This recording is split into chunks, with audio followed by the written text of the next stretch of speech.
The Americans' tank turret was crippled from taking the hit from the A-20. The gaping hole left in the side was letting in much of the colder air outside and freezing the crew. We helped them during our journey by rotating members along the way. Luckily, the temperature was starting to warm up as we moved into the spring, but because of the destruction we had caused to our own planet, it just wasn't the same. We rolled through the desolate lands, the place where the Americans said the garage would be.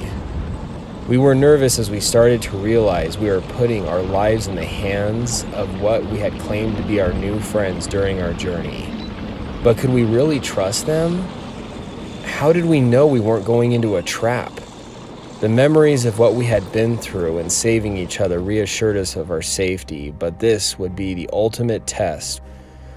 As we crest one of the dry grounds hills, the foretold garage came into our view as we peered over the vast location of what would hopefully soon be a place of refuge.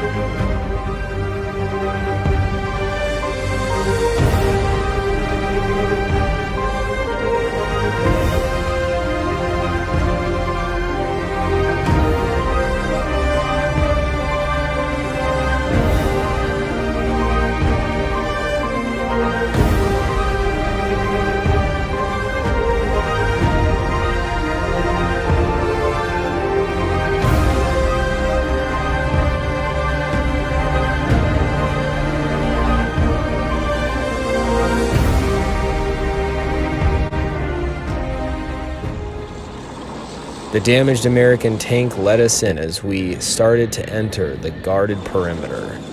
Some of the tanks we drove past guarding their resources fixated their cannons on us. They trusted no one, and the one rule all had to follow was no fighting took place on garage grounds or you would be destroyed. Apparently, some of the garages started following the same code and would look out for their own. The Americans and us parked our tanks in the garage. Our tanks were finally getting the repairs they needed, and even some upgrades as the Americans and us handed over some of the credits we had to cover the cost. We were offered many other things in this place, but didn't have the money to buy anything else except for what we needed. We were nor friend or enemy in this place. This isolated place just stood to make what it could and push us through.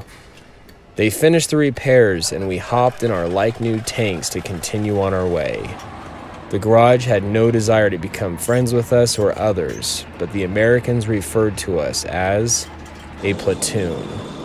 Kind of a funny word, but it seemed to become more of our thing along our journey as we rolled with it.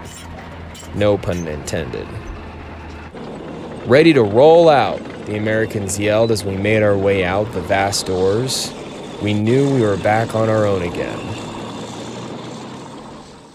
It wasn't long before we started to hear cannon fire echo in the distance.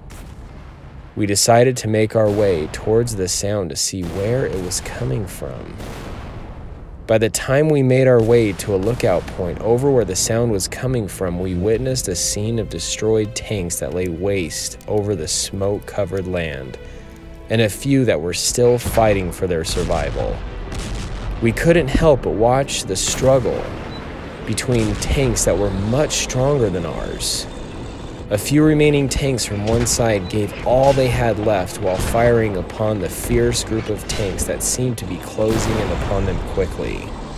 The last few tanks didn't stand a chance against the outnumbering odds they faced.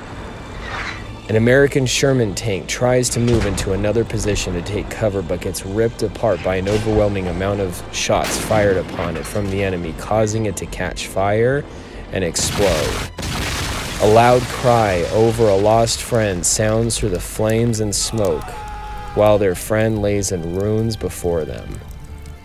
The tank that witnessed the friend's death gasses itself toward and rage to fight its last fight as they start to receive the same amount of damage their friend had just felt.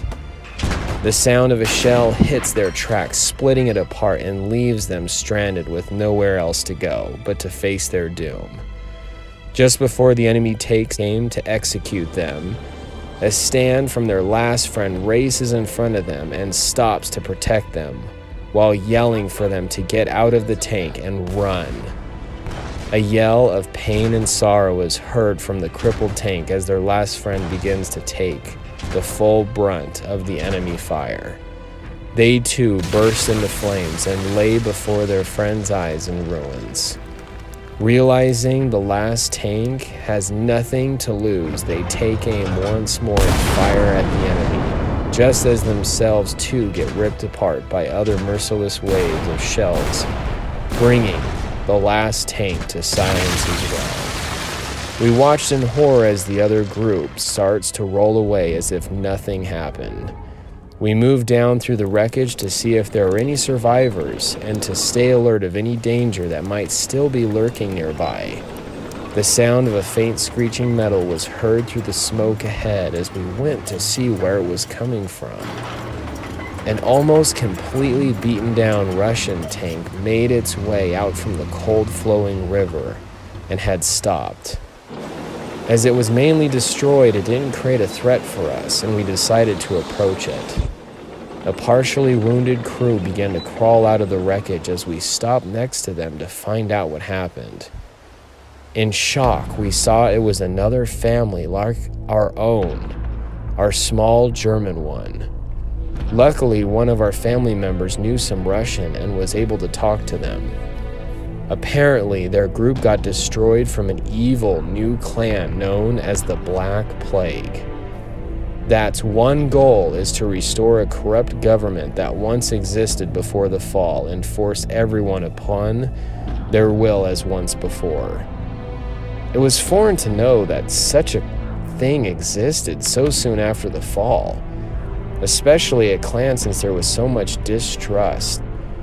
But in a way, it didn't surprise us with how everything once was before. We tried helping the dying family as tears began to run down our faces as the realization of what we were looking at could be us one day. But there was nothing we could do. A cry from the father while sitting next to his partially dead family seemed to match the same atmosphere that was seen and felt around us. His son holding his dad's shoulder as if it was all he had left. I didn't even know the family in front of us, but all I knew is that I didn't want the same for us. All I wanted was to live in a place where peace and hope would hopefully be restored one day again.